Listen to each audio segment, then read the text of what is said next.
Can't you even prepare properly? Hurry up and serve the food.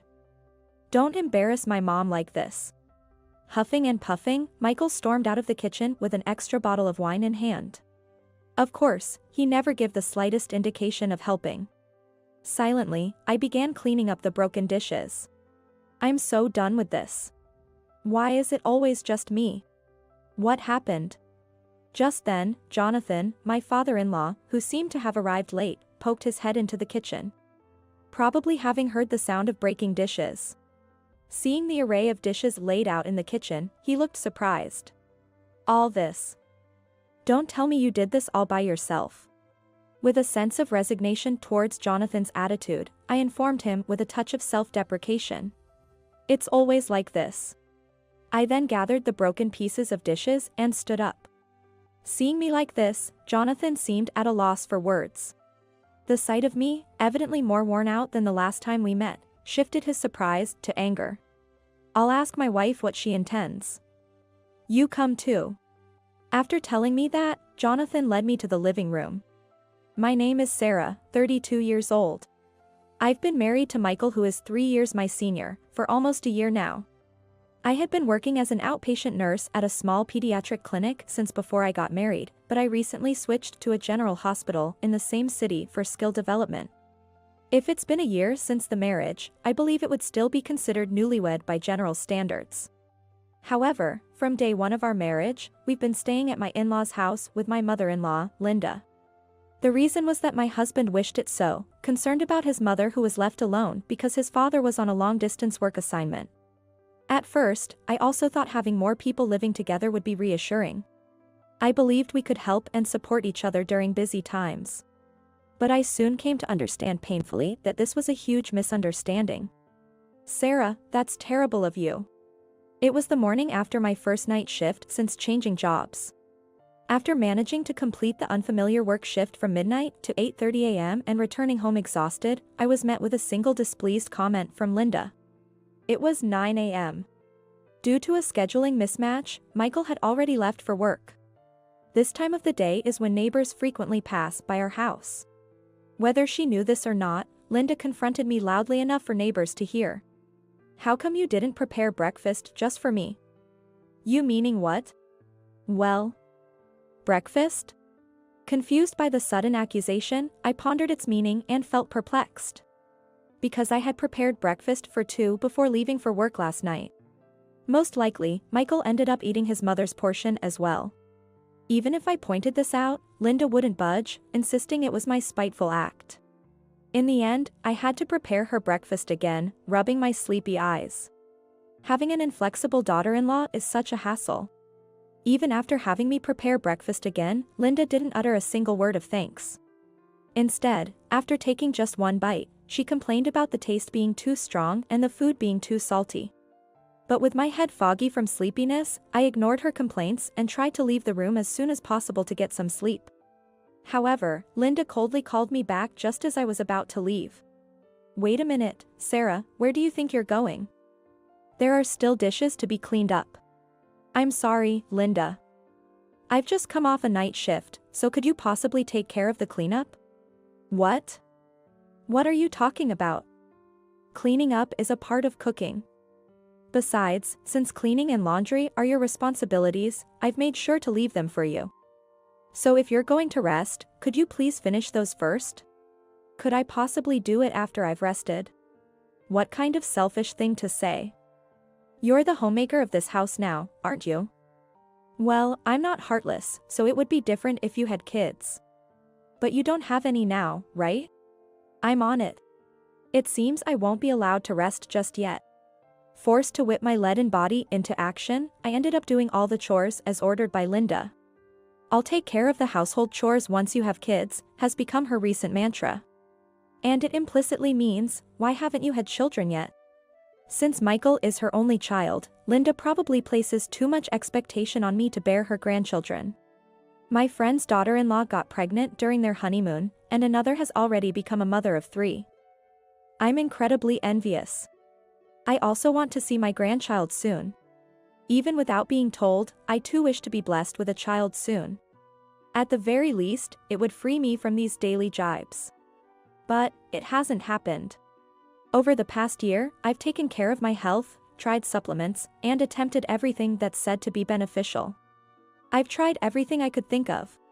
Despite all that, why? After finishing the tasks with great effort, I turned back to Linda, this time determined to tell her, I'm going to rest. But before I could speak, she smiled sweetly and said, Thanks for your hard work. It's about time for lunch. Pasta would be fine. In the end, I was able to go to sleep only after the clock's hands had significantly passed noon. Hey, Michael, let's have a talk about the fertility treatment. The doctor at the clinic said it's important for both of us to come in so they can create a proper treatment plan. Can you keep this Saturday free? One night, when Michael's overtime and my work shift didn't overlap, I shared with him the results from our recent visit to the fertility clinic. Though it was just an initial consultation involving submitting a basal body temperature chart, blood tests, and a brief interview. What? What's this all about? This is the first I'm hearing of it. I mentioned that I was worried about not having children, and you suggested I visit the clinic. Yup, I said that, but why do I have to go too? I understand his confusion.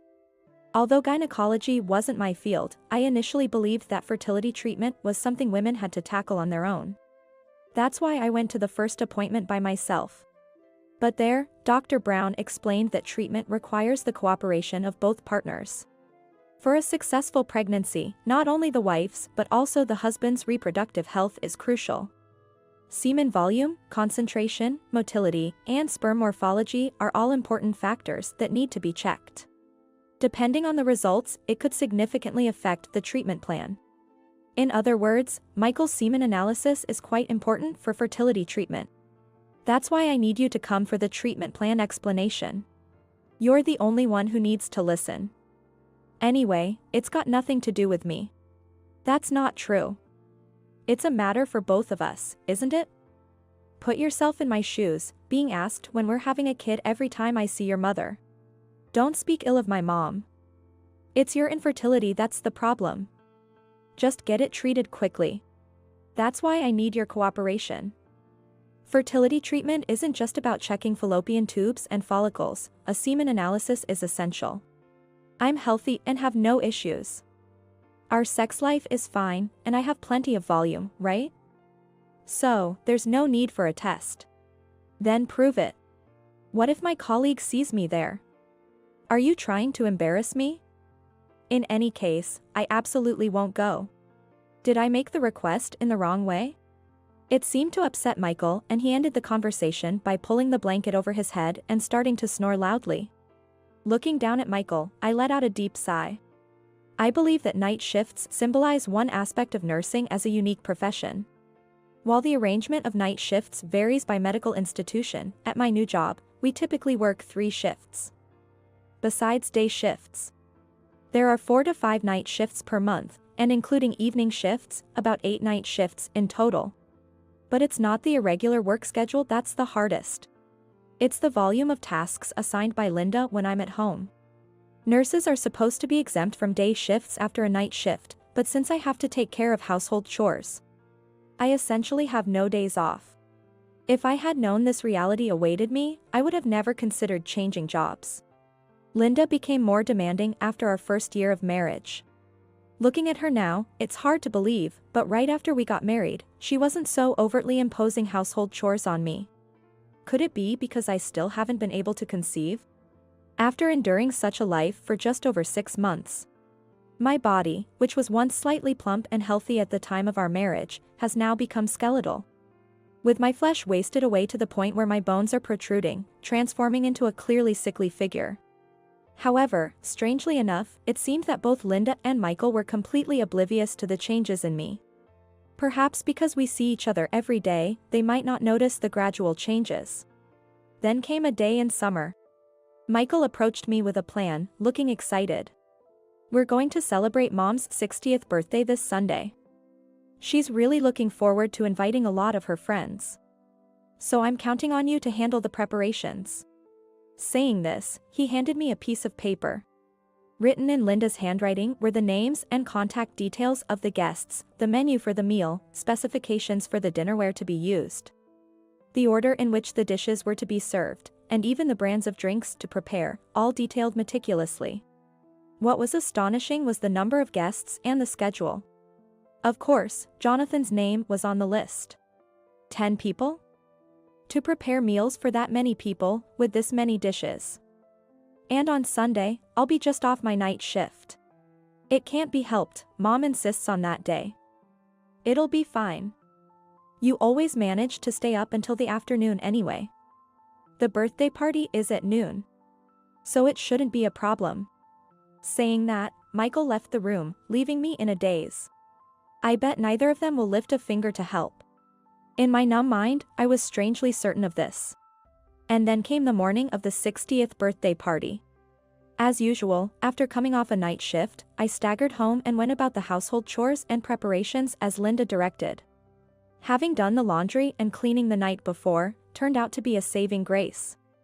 But some of the groceries I had bought in advance were apparently eaten by Michael, forcing me to go shopping again. Due to this mishap, guests started arriving at the house before I could even begin preparing the main dishes. While Linda, dressed to the nines, entertained the guests, I hurriedly prepared the drinks, a few appetizers, and glasses. I hoped to have the main dishes ready while they enjoyed those. Despite already being significantly behind schedule, I still continued to work as hard as I could. However, once time is lost, it's not easy to make it up. What are you doing, Sarah? You're behind the schedule. It seemed that Linda had instructed Michael about something, and just when the main dish was nearly finished, he came stomping into the kitchen. Seeing that the plating was not yet finished, he frowned deeply. What? It's not ready yet. Can't you even prepare properly? Hurry up and serve the food. Don't embarrass my mom like this. Grumbling, Michael forcefully grabbed the wine bottle I had set aside to rest. At that moment, a stack of plates I had set aside for plating toppled over, falling from the counter and shattering into pieces. My face turned pale because those were Linda's favorite plates. But Michael remained unfazed. Don't stack them like this here. With just that comment, he left the kitchen. Of course, he showed no inclination to help. I crouched down on the floor and began silently picking up the broken pieces. I'm so done with this. Why is it always just me? What happened? At that moment, I heard a gentle voice. Surprised, I turned around to find my father-in-law, Jonathan, who seemed to have arrived late. Standing at the kitchen entrance with large bags in hand. It seems he came after hearing the sound of the broken plates. Oh, did the plates break? Are you hurt? His words, purely out of concern and without any scolding for the mishap, almost brought me to tears. Well, it feels like it's been quite a while since someone spoke to me so kindly in this house. After all, the last time I saw Jonathan was back during Christmas holidays. He crouched down and helped me collect the scattered pieces of the broken plates together. Then, seeing the array of dishes laid out in the kitchen, he showed a look of surprise. All this, Sarah, don't tell me you did this all by yourself. Jonathan looked around, searching for anyone else who might have been helping with the preparations. But there was no one else. There never had been, in this house. With a sense of resignation, I told him with a touch of self-deprecation. It's always like this. Then, gathering the broken pieces of the plate, I stood up. Upon taking another look at me, Jonathan seemed to be at a loss for words. My appearance was clearly different from when we last met, noticeably worn and gaunt. My hair and skin were in terrible condition, with dark circles under my eyes, and not a trace of my former cheerfulness remained. And then, the mountain of dishes before me and my words. Did all the pieces lead to one conclusion? Jonathan's expression of surprise now morphs into one of anger. I'll ask my wife what she intends. You come too. With a voice lower than I'd ever heard him use, he said so, and I hurriedly stopped him as he attempted to leave the kitchen. But the cooking isn't done yet. There's no need for you to do it. With a sharp rebuke that quelled my slight resistance, he then led me towards the living room. Upon entering the living room, we found Linda entertaining guests, pouring the wine Michael had brought around for everyone. Sarah. How long are we supposed to wait? Oh, you finally arrived too. Everyone, this is my husband, Jonathan. He's been on a long-distance work assignment alone for quite a while, but he made a special trip back just for me today.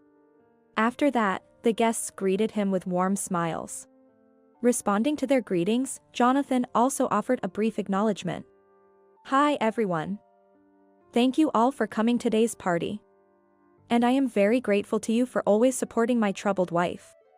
"Excuse me, darling. It's not nice of you to call me troubled wife at such a special celebration. A troubled wife is still a troubled wife, in the truest sense." "What?" At that remark, the previously warm atmosphere in the living room instantly fell silent. I was standing behind Jonathan, but he made me stand next to him. And he turned to face the guests again. "I would like to introduce her. This is Sarah, Michael's wife." "Hey, darling, Sarah is still busy with the preparations and—" Jonathan glared at Linda and shut her up as she tried to cut in, and continued. "She got married Michael a year and a half ago. She was an accommodating, cheerful and above all beautifully smiling young lady. And I was convinced that my son would have a bright future. But how does she appear to you now? At least 6 months ago. She wasn't as emaciated as she is now, nor did she have such a lifeless expression." As Jonathan paused, whispers among the guests started to emerge, saying things like, "She surely looked different from the photos." And, "She's clearly lost too much weight." Listening to these murmurs, Jonathan then turned back to Linda. "Explain why Sarah has changed so drastically." "Ah. I don't know. Maybe her job is too demanding or what?" "Oh, don't you remember I told you she switched to a hospital with night shifts at the start of the year over the phone? So are all of Sarah's colleagues in this state of health as well? If so, that's a clear violation of labor laws. I'll have to contact the medical labor union." "But that is—" "Still playing dumb, are you? I just heard it all, that you were always forcing her to do all of chores without any time to rest. Even today, she's just off a night shift. Despite you knew she was in such a condition, did you leave her alone to prepare for such a big party?" "That's right." On the way from the kitchen to the living room, I had confided everything to Jonathan. How I had been treated almost like a housekeeper for the past 6 months, with hardly any time off. As Linda turned her face away, unable to refute, Jonathan then sternly looked at Michael. "And you, Michael. Knowing that Sarah was going through all this, why haven't you done anything?" "Well, it is. I mean, it's the matter only between Sarah and Mom, right? It has nothing to do with me. What did you vow at your own wedding? To protect and support her, to make her happy, didn't you? Does she look happy to you now?" "Well, yes, there were times when I thought it was a little too much. But Mom said if we have no kids, it's just normal.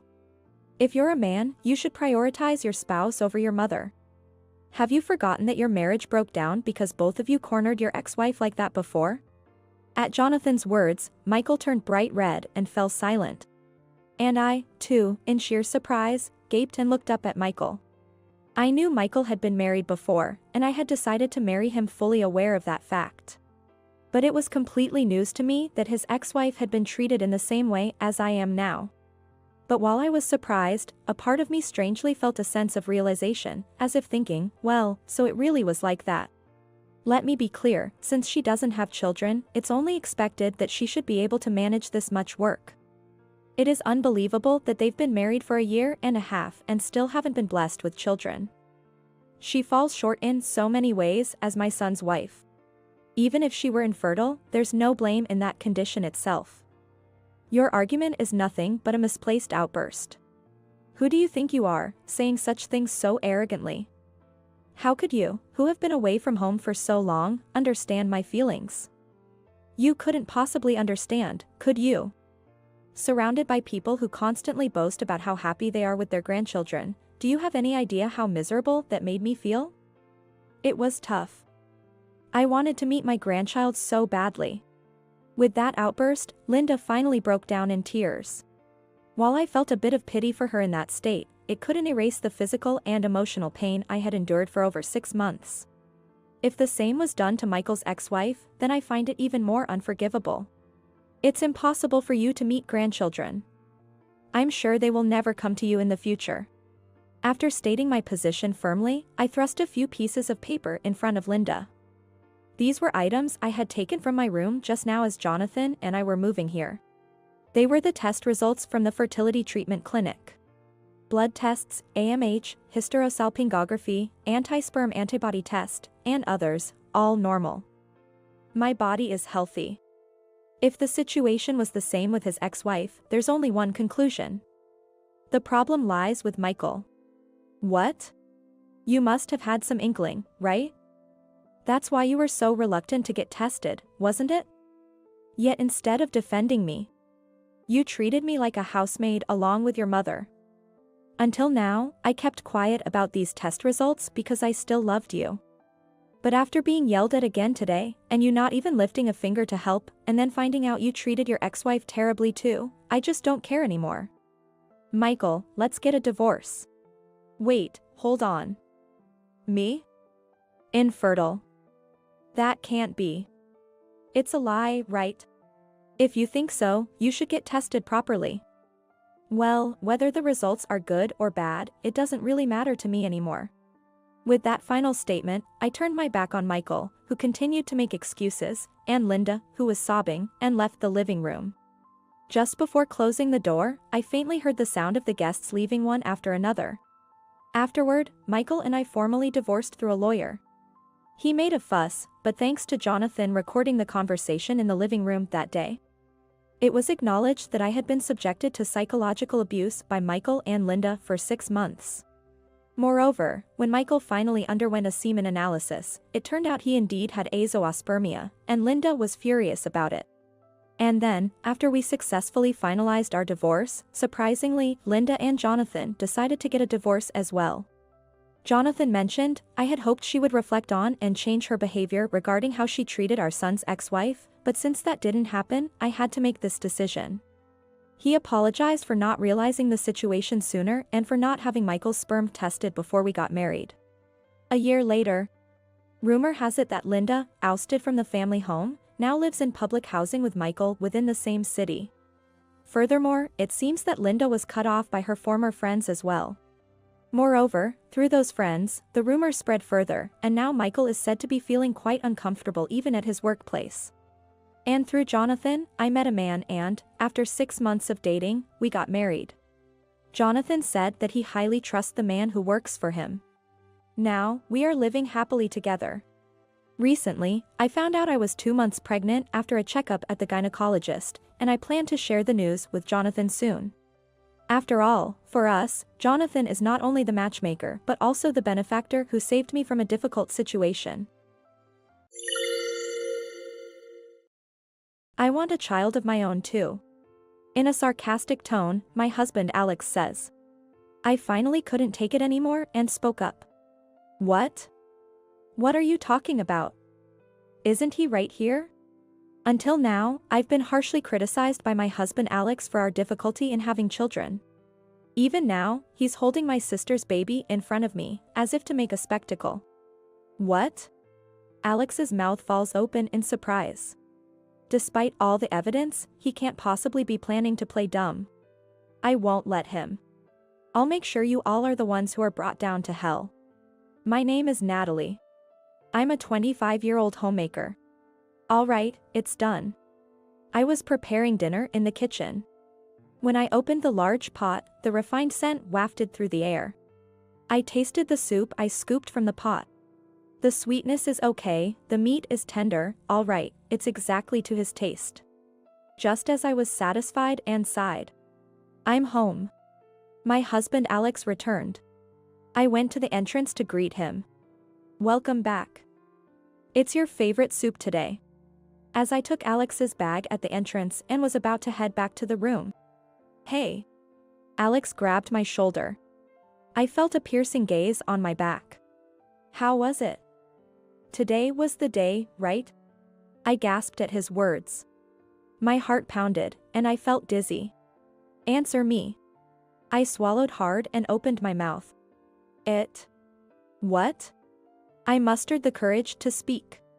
It didn't work out. This month too, we didn't get a baby. I clenched my hands tightly.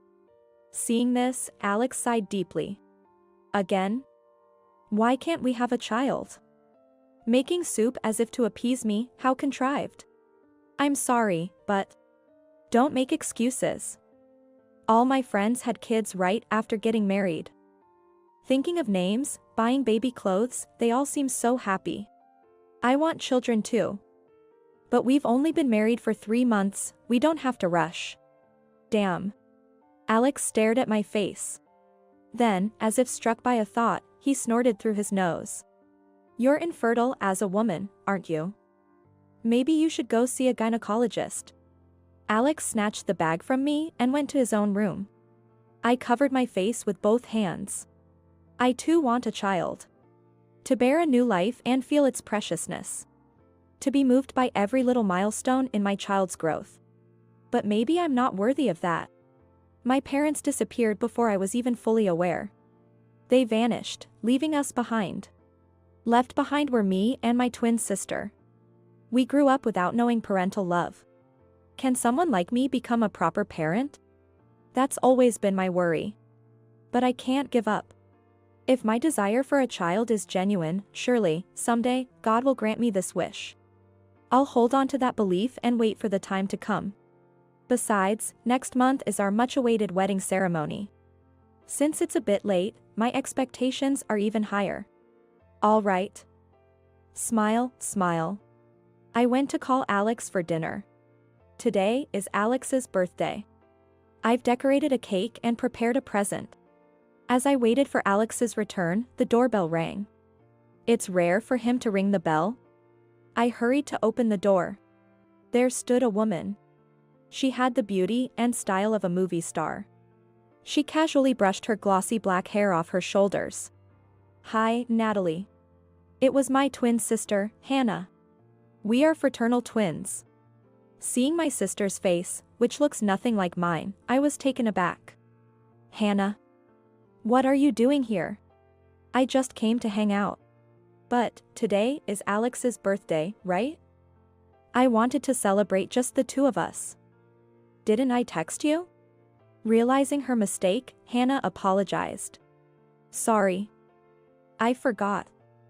I just wanted to see you so much. I've been lonely since you got married. Since I got married, Hannah has been visiting our house unexpectedly almost every week, no, every 3 days. Because of this, Alex and I haven't had much time alone recently, and we haven't been able to have a proper conversation. But when I hear Hannah say she's lonely, I find myself unable to say anything. After all, we're the only family we have. Hey, sis.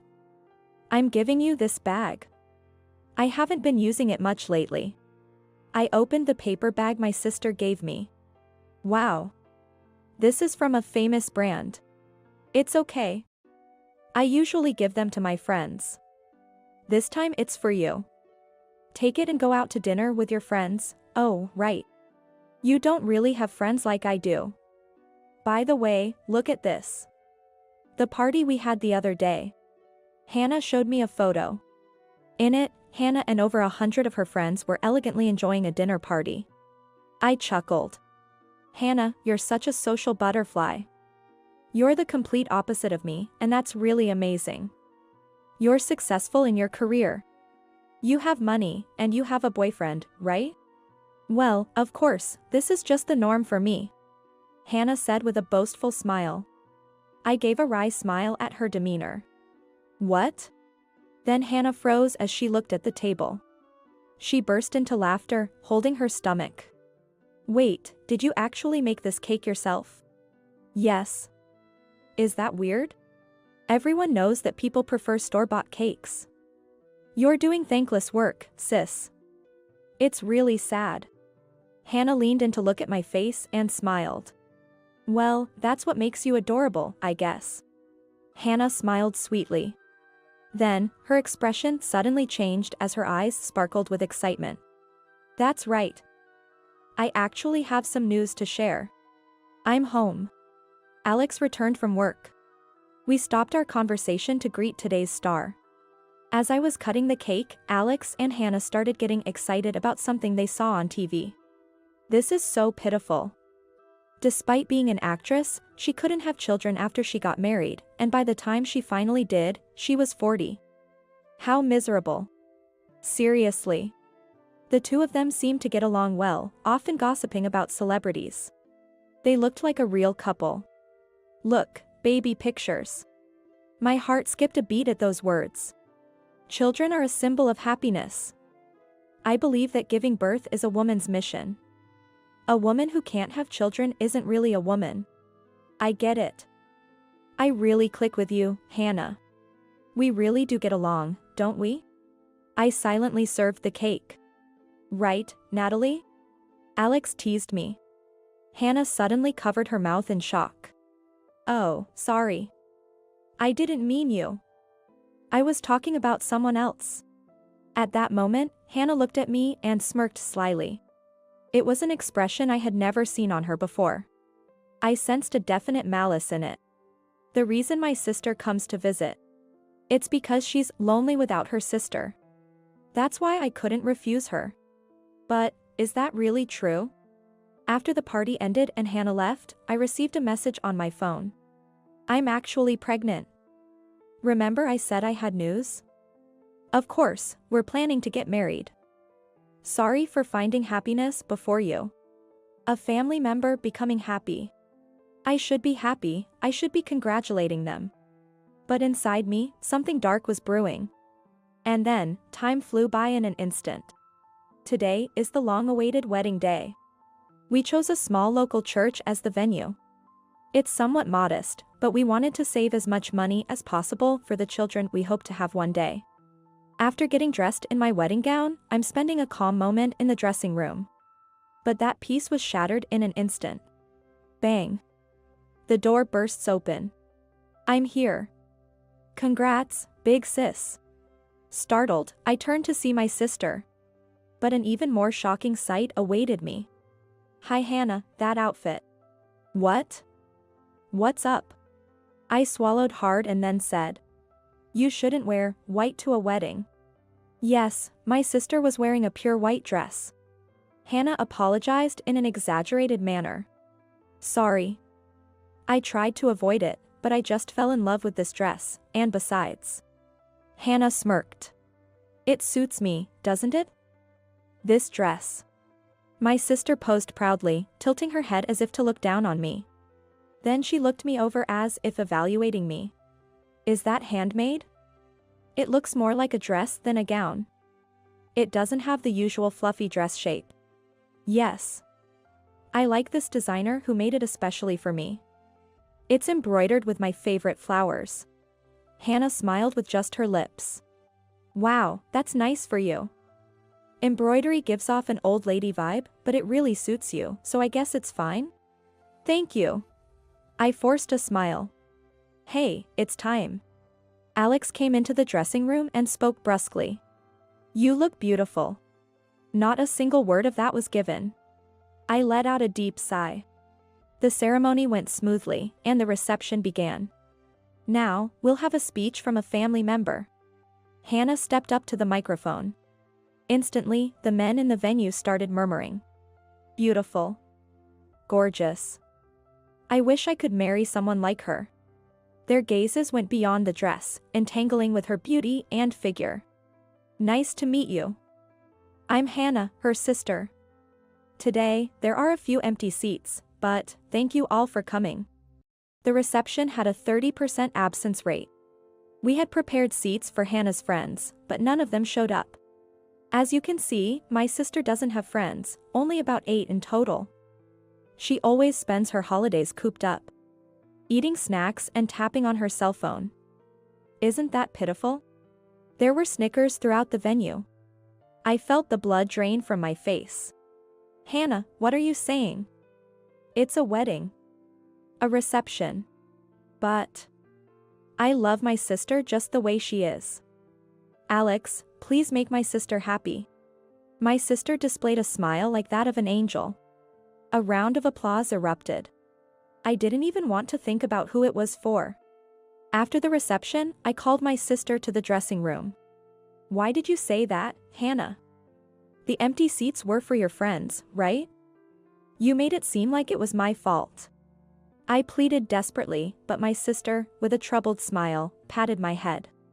Don't be mad. If you worry about such things, life will be hard, won't it? My friends also said it was a nice ceremony. The two of them were nonchalant. Why? How could you? As I panicked, they laughed at me as if mocking. I was paralyzed by this incomprehensible reality. Soon after, my in-laws arrived. They consoled me and scolded Alex and my sister. We're truly sorry for our son's behavior. They apologized like that. I felt a bit relieved, but suspicion towards the two of them began to emerge within me. Little by little, but surely, a sense of discomfort was accumulating. 10 months have passed since then. Me, Alex, and my in-laws were heading somewhere by car. Alex, driving, was in high spirits. Man, I'm really looking forward to this. You feel the same, right, Natalie? I remained silent, looking down. We arrived at my sister's house. Alex and my in-laws were excited, surrounding the living room sofa. She's so cute. Glad she was born healthy. At the center was my sister. And her baby. Upon seeing me, my sister, holding the baby, ran over. Look, sis. Isn't she adorable? She looks just like me. My sister was radiating happiness. However, her eyes were wide open, enjoying my reaction with a twisted smile. Congratulations. I muttered softly, looking down. Wow, she's so cute. Can I hold her? Of course. Alex's eyes sparkled as he held the baby. Babies are this cute. Look, Natalie, this is a symbol of happiness. Yeah. What's wrong? Jealous of Hannah? That's why you're not getting pregnant. Alex, as if to flaunt the baby, held her and smirked at me. I want a child of my own too. At that moment, something snapped inside my head. What? What are you talking about? Isn't she right here? What? Alex's mouth fell open in shock. What? The in-laws were wide-eyed and frozen. Pointing at the baby in Alex's arms, I made sure everyone could hear each word clearly. She's right there. Your child. The lovely baby of you and Hannah. In that moment, the atmosphere turned ice cold. Alex's face turned pale, and Hannah's face contorted. I took out a photo from my bag and scattered it across the floor.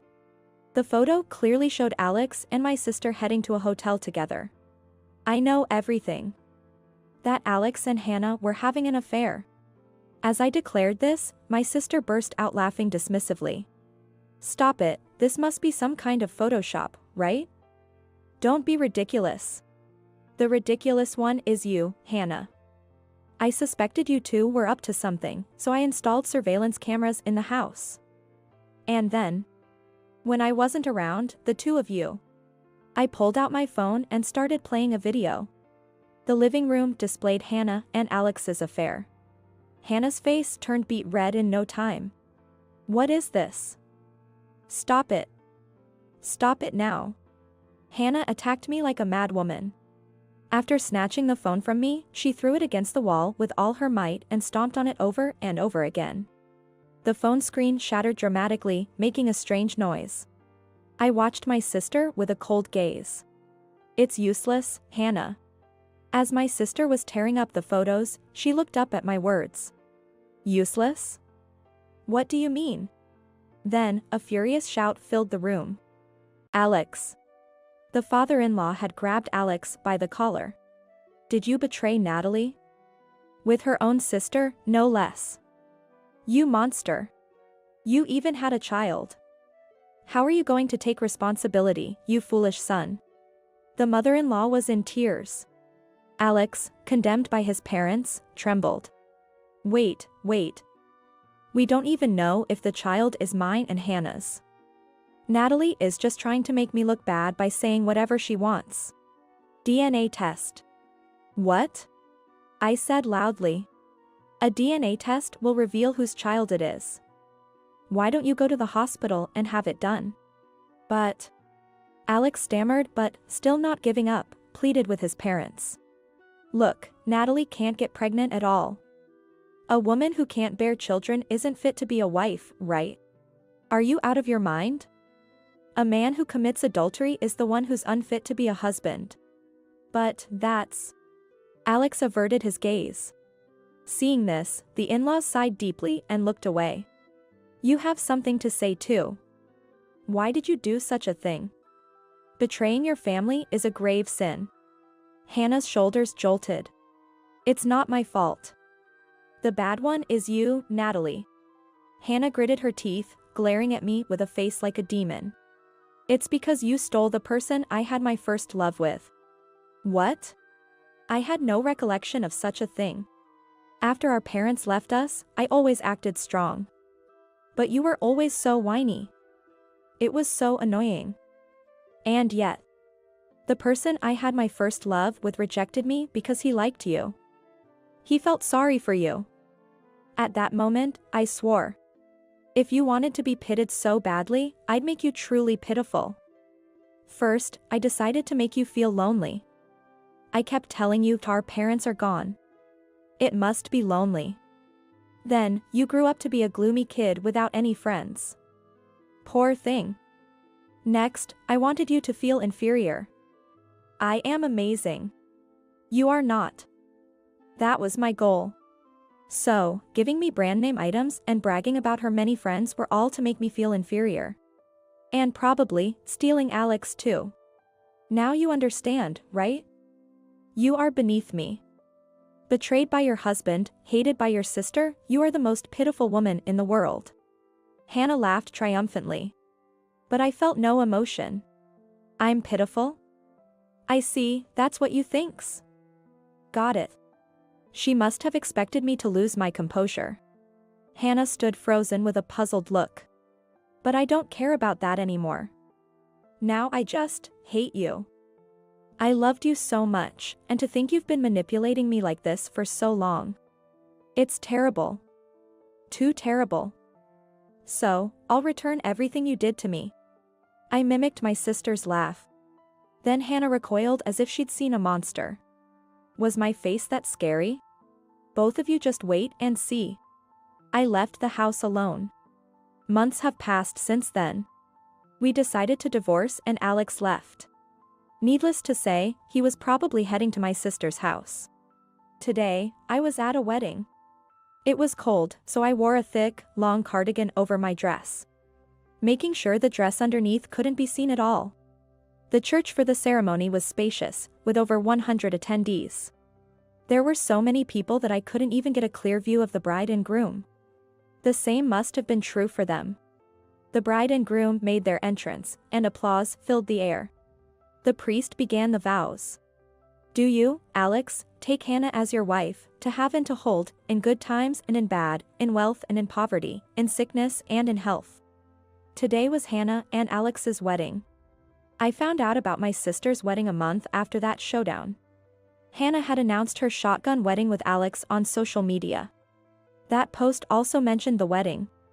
They had prepared quite early. Probably, they had been planning it even before my own wedding. That's why my sister didn't invite her friends to my wedding. I didn't create invitations for my sister's friends. Hannah said she'd make a group chat and confirm the participants herself. She wanted to reduce my burden during the busy wedding preparations. I thought it was a considerate gesture from her.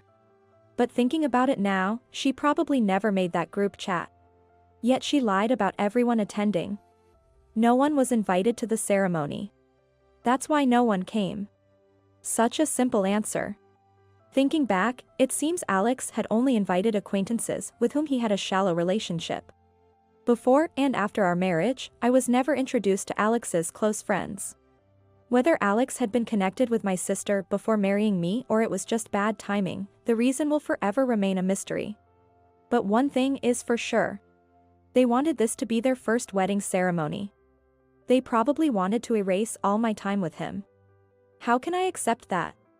What was all the time I loved Alex and spent for him then? Destroying one person's life to find happiness for themselves is unforgivable.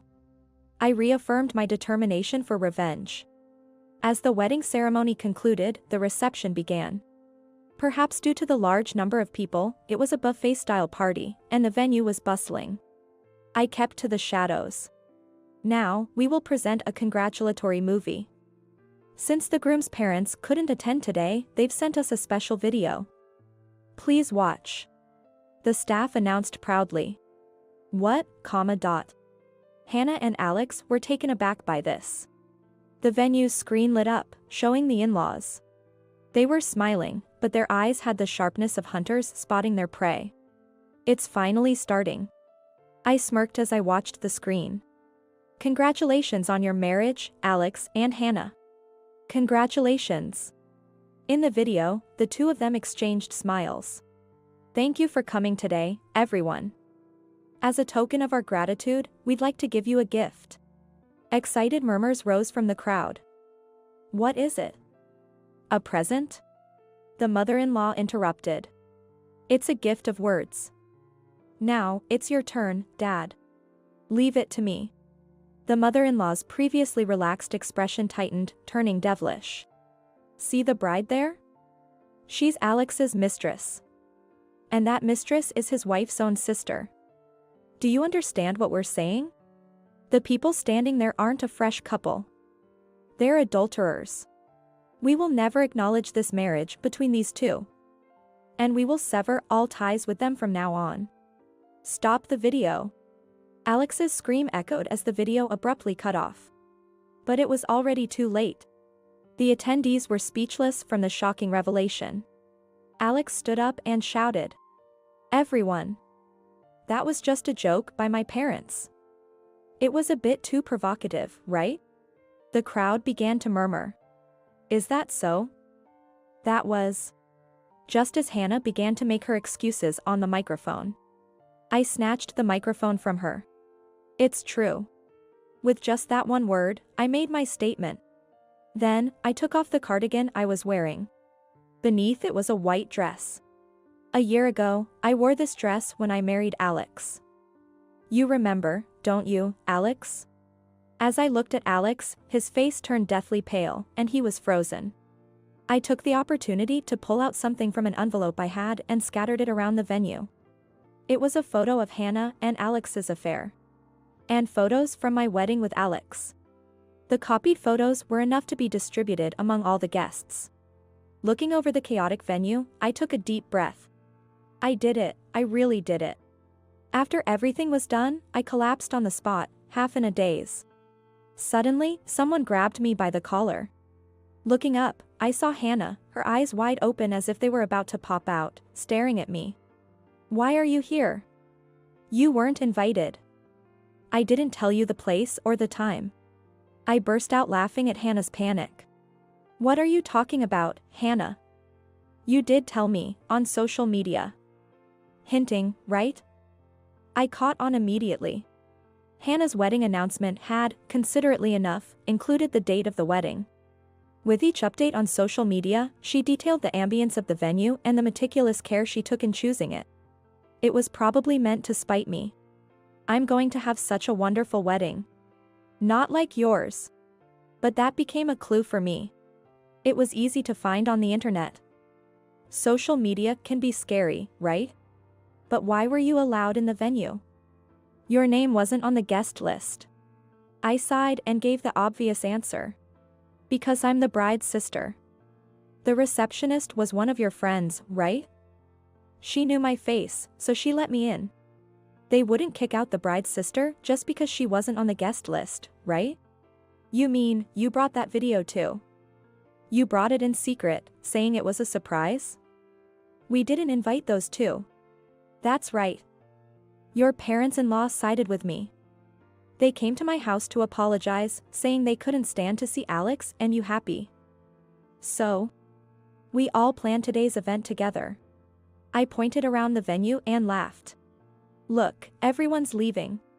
Watching the guests leave, Hannah's face turned pale. Wait, everyone. Her friends turned back to her all at once. Oh, Hannah. Why are you leaving? Those photos. The photos might be fake.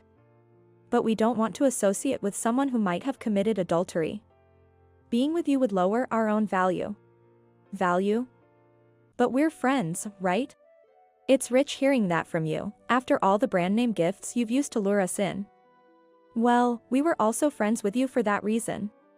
That's why we helped you, right? Taking group photos to show off to someone. This can't be happening. Let me tell you one last thing. You've always seen us as just numbers, right? The more, the better. You don't care about each of us individually. It must have hit the mark. Hannah bit her lip hard. Goodbye, Hannah. Her friends left. In the now silent and deserted venue, there sat Hannah on the floor, Alex holding his head in his hands, and me, strangely calm. Well then, Hannah, see you around. I left the venue. A few days after Hannah's wedding, I was relaxing at home. However, I knew that this tranquility was only temporary. The doorbell rang. I checked the peephole and opened the door. Natalie. Alex lunged at me. How dare you pull such a ridiculous stunt? You ruined our happiness. Unbelievable, you wicked woman. Hannah appeared behind Alex and pushed me. I hit the wall and slumped to the floor. But that didn't matter to me. I murmured in a cold voice. You two never learn. But it's good you came to me, I murmured coolly. What? Hannah crossed her arms and looked down at me. Alex, check your email. There's important information in there. What? I had sent an email just before opening the door. I made sure to attach photos and videos. Photos and videos? You're doing that again. Alex picked up his cell phone with a look of annoyance. His face gradually turned red with anger. He swung around, thrusting the screen at Hannah. Hannah. Who's this old guy? The photos showed Hannah in flashy, revealing clothes, holding hands with several older men. The video captured her entering and exiting hotels with them and receiving money. Sugar dating, right, Hannah? I stated flatly. Hannah, you're always buying brand name items. Probably to show off to me. But that's impossible on a regular salary. So, I did some digging. It was kind of fun, like being a detective. Natalie. Hannah's breathing grew ragged. I turned to Alex, who was looking dejected. Hey, Alex. Did you get the DNA test done? What? Didn't I say? A DNA test would prove if the child is really you and Hannah's. There's no need for that. Because... Alex gasped. He probably realized the horrifying possibility. Alex. I spoke clearly and concisely. Whose child do you think it is? At that moment, Alex pulled Hannah's hand towards him. Looking her straight in the eye, he whispered. Hannah, did you betray me? After all you've led me to believe, even about the child. What are you talking about? That child is yours. Are you doubting me? Of course, I am. How can I trust a woman who secretly does sugar dating? You trust Natalie over me? So, you'll agree to a DNA test, right? We're going to the hospital tomorrow, okay? Alex clung to Hannah's hand, desperately wanting to believe her. That is, well. Hannah mumbled her words. This reaction was clear evidence. Alex raked his fingers through his hair in frustration. Damn it. I thought having a beautiful wife would be something to brag about, but look at this mess. You sisters have completely ruined my life. Stomping his feet, Alex lashed out at the furniture and stormed out of the house. Hannah, who tried to stop him, seemed to be pushed aside and sat slumped on the floor. Hannah. Looking down at her, I decided to provoke her further. So, how do you feel now? Hannah twitched in response. Once the test results are out, Alex will leave you. And you've lost all your friends too. Hannah glared at me fiercely. I have friends. Not everyone has left me. Then, what messages did you receive? What? Hannah let out a bewildered cry. She probably hadn't expected such a question. Right after the ceremony. Did anyone show concern? Ask about the situation? Offer you comfort? Hannah uncomfortably averted her gaze from me. I received messages, you know. Even when you tried to disgrace me with that bizarre speech, and when I divorced Alex. Sure, I only have 8 friends. But every one of them worried and consoled me. Despite having many more friends, no one worried about you, did they? I could hear Hannah grinding her teeth. Abandoned by the man you stole from me, and now friendless. Hannah, that's truly pitiable. I meant every word. Hannah suddenly raised her head and yelled. Pitiable? Me? What are you talking about? That's just your perspective. I'm not pitiable. I'm beautiful, have a great figure.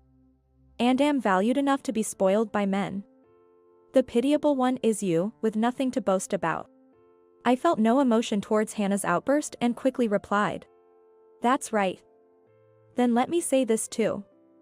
Hannah, you are not above me. Not in the past, not now, and not in the future. What? I often praised you, right? Saying you're amazing for having so many brand name items, for having so many friends. That's what you wanted, right? For me to admit that you were superior. That's right. So what? I've never once thought you were amazing in my life. What? I glanced at Hannah's bag tossed aside on the floor. I'm not at all interested in brand name items. And I don't care about having a few friends. I've never aspired to be someone with many friends. That's the kind of values I hold. So, Hannah, you were never actually able to get one over on me. What? No way. You were always saying how envious you were of me, how amazing I was. I said those things to make you happy because we're family. When someone's bragging with a smile, I wouldn't just dismiss it. In a word, I was flattering you. You took it seriously. What? Because I loved you, Hannah. We were the only family we had, and I didn't want to lose you, so I was considerate. Hannah screamed with a trembling voice. Don't lie. You were troubled because you couldn't have children. I don't care about that anymore. I answered with a sigh. In my life with Alex, I convinced myself that I had to have children. But life isn't that simple. There are many different people and many different ways to live. I won't suffer by obsessing over having children anymore. So, what I did was... Hannah began to tremble violently. I dragged the now immobile Hannah outside the house. Goodbye, Hannah. I closed the door with a bang. After that, Hannah and Alex got divorced. The DNA test results showed that the child wasn't Alex's. The news of Hannah and Alex's affair spread quickly. It was inevitable since they had invited 100 people to their wedding. Alex and Hannah were fired from their jobs and struggled to find new employment, living a difficult life with day-to-day jobs. I moved away from my hometown to start a new life. In this place, without Hannah and Alex, I plan to forget everything and start over. Today, I'm going to visit a friend's house. Apparently, they've had a baby. I ring the bell, holding a baby gift in my hand. My friend opens the door with the happiest smile. Congratulations. I sincerely offered my congratulations.